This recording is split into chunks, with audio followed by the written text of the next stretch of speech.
I'm going to talk about these 5 steps, and then we're going to put them into application practices that you guys can do every single day to get the result that you want in your business, right? And today I'm going to talk about that people don't buy your product, they buy your passion. People don't buy your product, they buy your passion. So I'm going to share with you these 5 steps real quick. I realized one of my very first 2 Comma Club award with ClickFunnels Russell Brunson in 2021, I literally had just left Funnel Hacking Live, and I was like, there was something missing. It was 2021, and like in February, I left that. I felt like something was missing.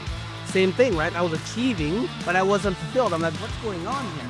And these 5 steps that I'm going to share with you, really, I discovered them because I was running a business that I was not in love with. And I'm going to start with step 5 first. I'm going to work backwards.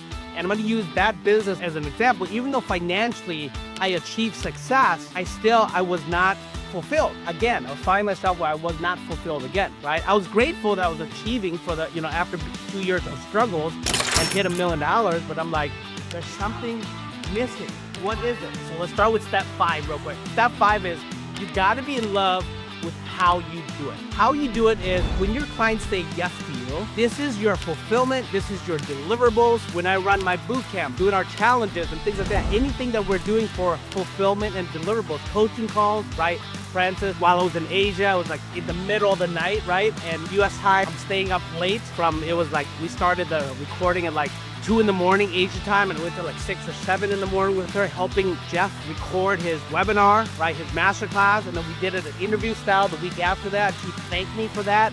Why? Because it's so easy for me to do because I'm in love with how I do it. I'm in love with how I do it. So when I was running my funnel building business, there was a blockage. There was a point where I achieved success, and then I realized my sales started to slow down, right? Started not converting anymore. I'm like, what's going on? And then I went back to look at my recordings, my sales calls. I'm like, what is going on? Why did my conversion just plummet? This is literally after Funnel Hacking Live, after I just walked the stage, winning the 2 Comma Club awards.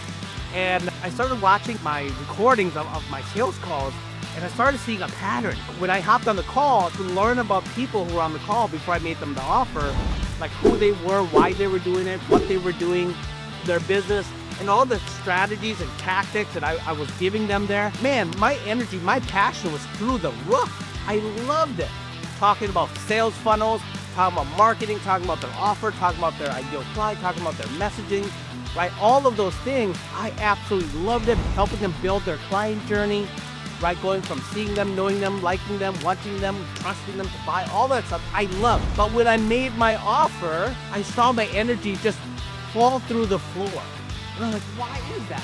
And the reason for that was because I knew that in my whole nervous system that if the client said yes to me, whether it be a $7,500 building their lead magnet funnel or a $12,000 webinar funnel, whatever that was, I just knew that once the client said yes to me, I was actually not in love with how I was doing it. Step 4, you also got to be in love with where and when you do it.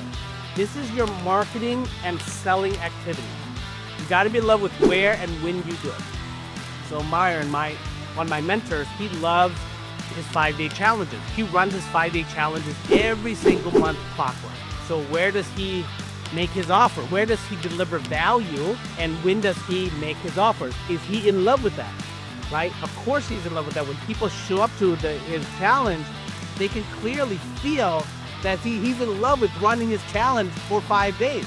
He's in love with hopping on the VIP experience an hour before his general admission. And when he makes his offer, he's in love with it because he knows that he's going to help people transform their life and their business and generate the wealth and the money that they want to generate. Third is you got to be in love with who you do it for. This is your ideal client. In love with the problems that they have, the pain that they're in, the conversations they're having with themselves, the self-talk, right? And how it makes them feel. You got to be in love with that, because then if you are, then you're knowing them essentially either as good as them, or you know them better than themselves. And when you start creating copy, just kind of what Ed was talking about, or messaging, people are going to feel like, oh my God, how does he know me? Is he living in my head? How does he know how I feel? Because you're in love with who you do it for. You're in love with your ideal clients more than you are your product. Second, you got to be in love with what you do, which is your offer. You got to be in love with what you do. If your offer Like my offer was building sales funnels for people, right? I was not in love with my offer. I was not in love with what I was doing, right? I love sales funnels. When I was coaching people on what type of funnel they should use, their client journey and all of that stuff, I was in love with that, but actually building it for them, I was not. My offer had that done for you agency, done for you part of that offer, I was not in love with. And when I made the offer, people felt it. People felt it. That's why my conversions dropped to the floor. You gotta be in love with what you do. Meaning your offers, when you make your offer has to help your ideal clients achieve some type of result or a payoff. You gotta be in love with that payoff. Number one is you gotta be in love with why you do it, which is essentially your expertise and your passion. Because again, back to people don't buy your product, they buy your passion. You gotta be in love with why you do it. I didn't come from a wealthy family. We came here when I was 5, a refugee. We escaped Laos to live in Thailand. We were there for a year living at Napo refugee camp. Came to the United States. I watched my parents work super hard. My mom worked 3 jobs, 2 full-time on the weekdays, another one on the weekends. My dad worked two full-time for a long time as well. I watched them work very hard. I did not come from a wealthy family. Being an entrepreneur for those 13 years also, it wasn't like I became an entrepreneur, I became uber successful right away. It was a struggle. It was a lot of ups and downs, more downs than ups, right? We were more in the valleys than the peaks of entrepreneurship, right? The chart of entrepreneurship goes up and down like that, and I spent more of the downside than the 13 years. I struggled, really inconsistent success, and then became successful. And then when I shifted online, I struggled for a couple of years and then found success. So for me, my why is to help other people do the same thing.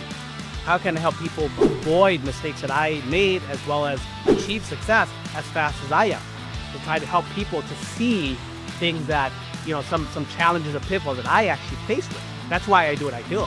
It's for me and my family to ensure that wealthy family comes to me, but that's my life's mission, right? My purpose in life, but my personal calling is to help other people do the same thing. Because I know what it feels like to struggle in business as an entrepreneur, as a business owner, to be a business operator for most of my life as an entrepreneur for 15 years at least over my 20 years, and really in the last 5 years, we have really achieved business ownership, where we have stepped on that role where we now work more on our business versus in it, right? To be what I call true entrepreneur. So those are 5 steps, and this is what, when you make your offer and when you're doing, that's why people don't buy your product, they buy your passion. So you gotta be in love with how you do it. After they say yes, your fulfillment deliverables. 4 is you gotta be in love with where and when you do it. This is your marketing, selling activities. 3rd is you gotta be in love with who you do it for. This is your ideal clients. 2nd is you gotta be in love with what you do. This is your offer. And then first, you gotta be in love with why you do it. This is your expertise. This is your passion. This is your purpose in life and your personal calling.